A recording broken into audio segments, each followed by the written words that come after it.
Am I the a-hole for telling my soon-to-be mother-in-law that my engagement ring is cursed? Am I the a-hole for getting upset my BF wouldn't take me to the ER? Am I the a-hole for making a budget to show my niece how hard it would be if she married her fiancé?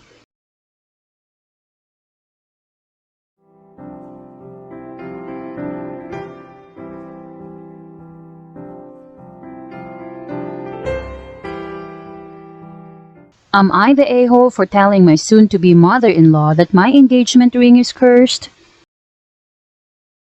I, female 26, just got engaged. My soon-to-be mother-in-law is a nightmare.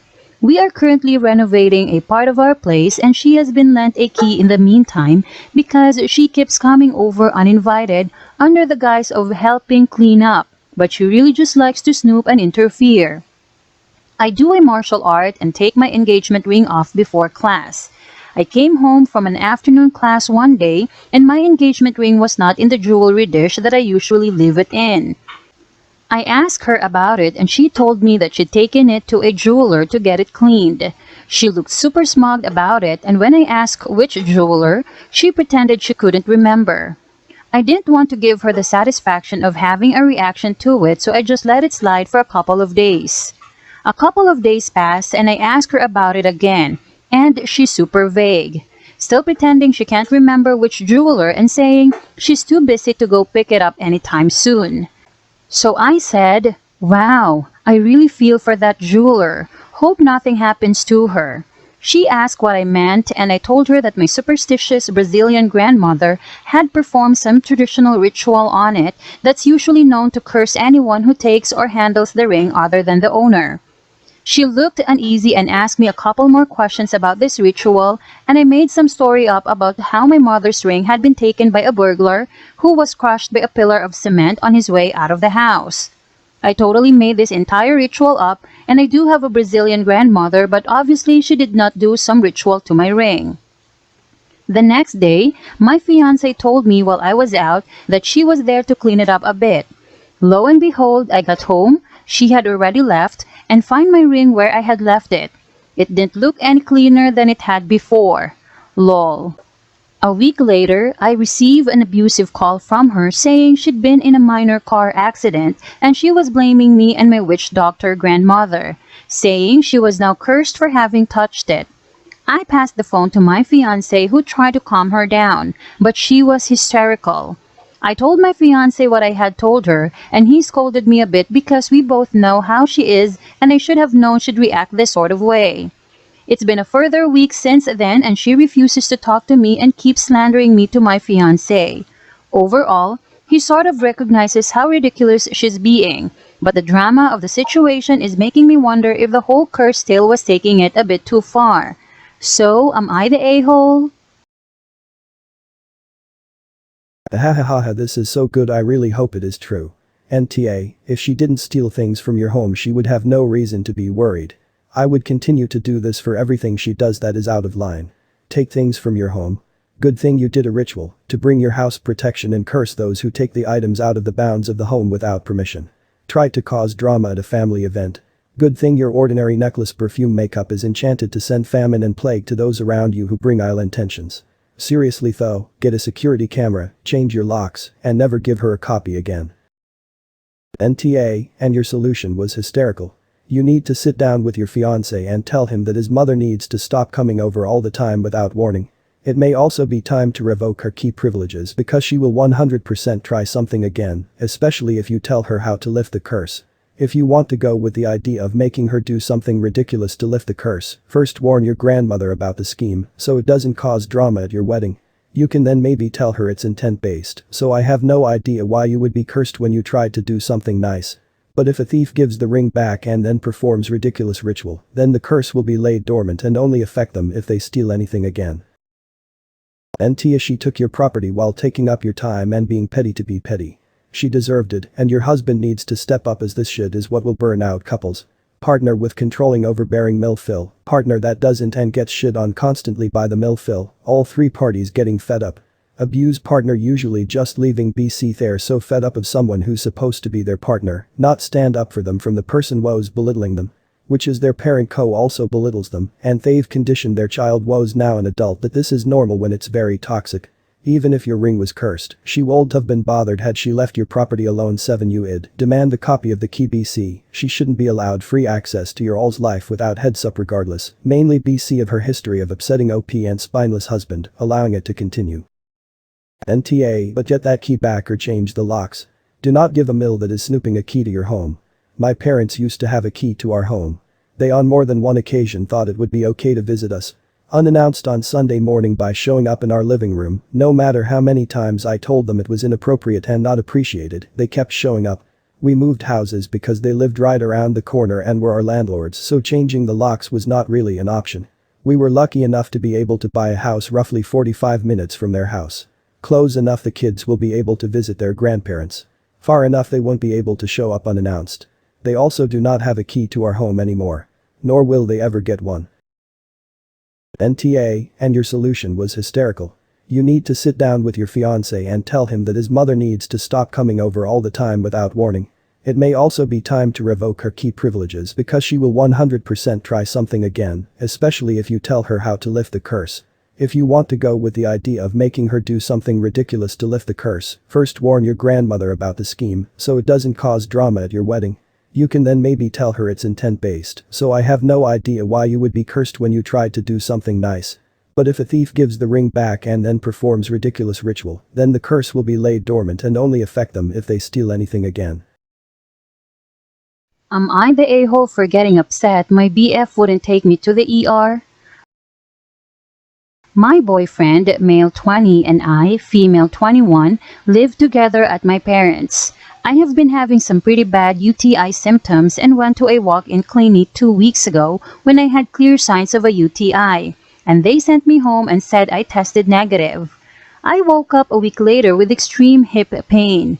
I spent all day on a heating pad and crying. 2 more days passed and then I woke up with the worst abdominal pain I've ever had. I begin screaming and call my mom. She says to wake up my boyfriend and tell him to take me to the nearby hospital. 7 minutes, that is small. Or one that's 35 minutes away that would probably handle what was going on. I wake him up and he says just sleep it off. At this point, I'm in tears. He says no and alludes that I'm overreacting, which I've been known to do, and it's probably nothing because I tested negative. I feel as if I've been stabbed and this is not the type of pain I can wait out. I even compare how I'm feeling to a possible bladder rupture because of how awful I felt. Finally, he agrees to take me, but only if I let him sleep for 2 more hours. I understand that if it was some ungodly time, but it was currently 11:30 a.m. and he went to bed at 3 a.m. after playing video games. I explained that I can't wait that long and have no one else home to drive me. He turns over and lays back down. An hour goes by of the worst pain of my life and I decide I will just try to suck it up and drive myself to the nearby ER.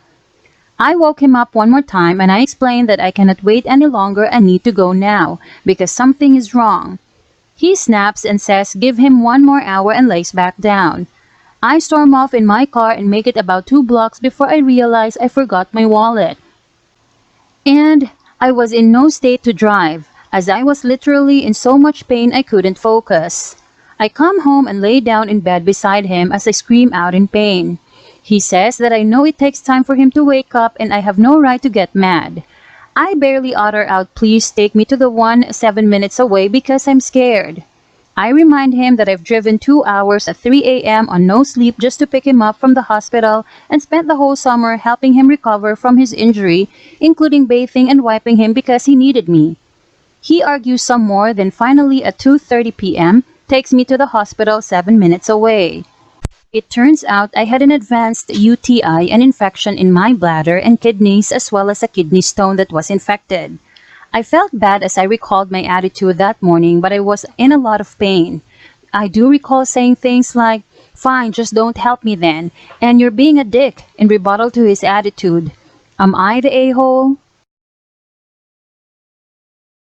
NTA seriously dump his ass. How can someone that supposedly cares about you sleep while you are next to them crying begging to go to a hospital? In what world is his actions okay? I wouldn't usually say dump someone when this is the only story I know of the relationship, but this is all I need to hear to know you deserve better. Please look after yourself and leave this fool. You didn't know what was happening, it could have been life-threatening. What happens if next time it is, and he just wants to sleep for another hour or two, and you die in that time? Hope you are feeling better and on the mend. I would be done with him. There are very few human beings who, if someone they even are friendly with is crying in pain and needs to go to the hospital, would roll over and ignore them. They're broken people who are barely even people, and their feelings don't work the same way normal people's do. For someone to do that to a significant other, don't make the mistake of keeping someone this awful in your life for another moment. He was okay with you dying if it meant he didn't have to wake up at the early hour of 11:30 in the morning. Let that sink in. You could have died and it would have been fine as far as he was concerned, because you're not worth a little bit of effort it might take to get you to a hospital. NTA, but please read. OP, I regularly suffer from UTIs. They are such a nightmare each and every time.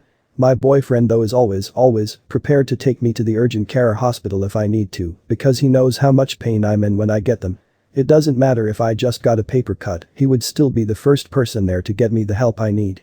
That's what a loving, caring partner does. They prioritize your health because they love you. The fact he couldn't get himself out of bed at 11:30 a.m., I get it, I am a night owl and late sleeper as well. Well, you were screaming in pain, dump him. Find a better life partner. If you stay with him you will forever be on your own. Honey, do you realize in how much danger he put you into? And trust me, I hate people who use caps lock. But here, what are you waiting for? Dying because of his utter lack of humanity? It's not empathy at this point, only common sense to help anybody crying in pain. Whoops, no, not anybody, his effing partner. That's funny, I would never have guessed I would be one of those who say, people tend to say are unaway at any occasion they get here, but here I agree with them. But here I am. Because that's not just you're too immature for each other. Not just he belittles me. No, it really is he values more his sleep than my life. Am I the a-hole for making a budget to show my niece how hard it would be if she married her fiancé? My niece is engaged to her new boyfriend. They have been dating for 4 months and she is just 19. My brother told me that he will stop funding her life if she marries him. My niece is pretty spoiled. She visited me last week. I think she thought I would be supportive because I was also cut off because I refused to divorce my wife. She was telling me she knew it would be difficult but she could manage because she loved him. I asked her if she had a budget. She said she didn't. I offered to help make her one and she was enthusiastic. She didn't know how much he made, and when she texted him about it, he was being shady and not responding.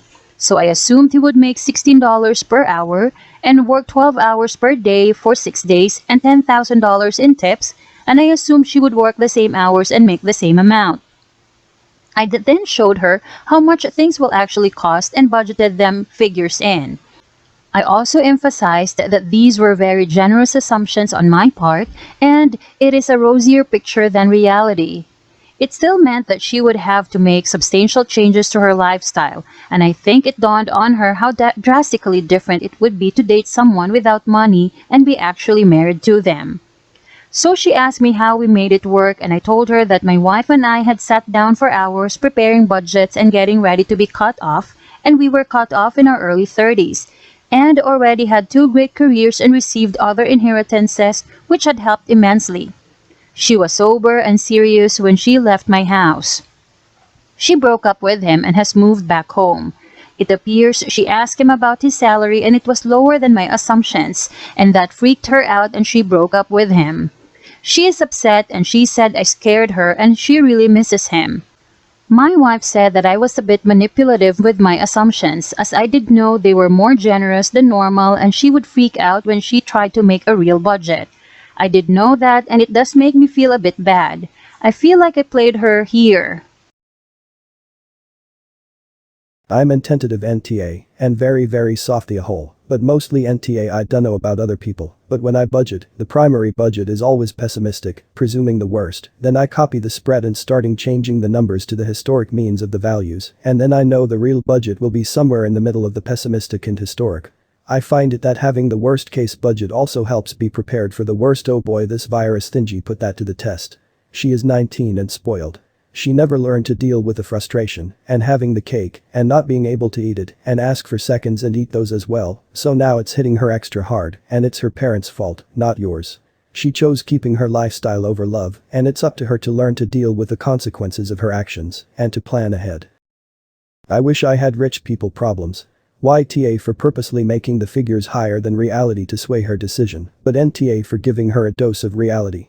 Honestly, mommy and daddy should cut her off and let her experience the real world, get a job, pay her own bills, learn how to survive without being dependent on another person. Also, you were cut off in your 30s. Man, I would be embarrassed still receiving financial assistance from my family at that age, aside from the odd small loan, if an unexpected emergency came up and I didn't have the immediate funds. Info. What really matters here is how you built that budget and presented it to her, and what you presented as options for how niece and fiancé can step up, cut back to make their finances work. If getting cut off was seriously the only thing wrong with them getting married, I'd lean toward saying you might have pushed her in the wrong direction, but if you didn't intentionally scare her away, you're probably not the asshole. I say that as a person who was the 19-year-old spoiled brat who got cut off due to my relationship. I wasn't getting married. They decided to cut me off because I let him sleep on my couch the night his roommates burned his house down. It can be a difficult situation, but it is also not a death sentence to someone's financial security. I can say with 100% certainty that I am a better person today because I had to step up and take responsibility for my own income and finances, and I absolutely would not want to scare someone away from taking that plunge, but I understand wanting them to be prepared for what they will have to do in order to make things work without supplemental income. NTA at all. You helped her dodge a bullet and possibly a lifetime of living paycheck to paycheck. My mom was a teacher and taught a life skills consumer math course for many years until it was cut, sigh. One of her main lessons was about budgeting and the costs of living on your own. This was many years ago now, so she'd buy a few newspapers and look at real costs of rent, purchasing a house, mortgages, loans, job salaries, hourly wages, and review everything involved in living on your own: rent, insurance, car, furnishings, groceries, entertainment, etc. Needless to say, it was very eye-opening for many of her students. A good number of them appreciated their parents and their parents' hard work a whole lot more, and, she hopes, it stopped at least a few of her students from getting in over their heads. Schools really need to teach this stuff, and they seem not to these days. I can thank my parents for making me a financially literate person, because my school sure. NTA, you just showed her what she needed to see. Though I don't think she had to break up with him. They could have worked through things if he or she makes less than what you had generously guessed. Honestly, money should not be why someone is with someone or the reason for a breakup. Well, unless that money is illegal money, then I can see the breakup. It sounds like she didn't like the fact that she would be cut off by dad and have to change her living spending habits. Definitely spoiled. Which is not a good way to be. Sucks that you were cut off cause of your marriage. Sorry that happened, but happy that you stuck by your wife and continue to love her. God bless. NTA, you gave her a sit down and made a budget plan that even if not now she can still use later. It's a very handy tool in life to have, and even better skill to be able to make one yourself. Breaking up with her fiancé was the niece's decision. It is true that you did scare her, but you didn't lie to her. You simply gave her the tools to be able to analyze the situation rationally. Financial struggles can be one of the things that break up marriages. It's better she can make a conscious decision over this now, rather than be blindsided by this and have on way back.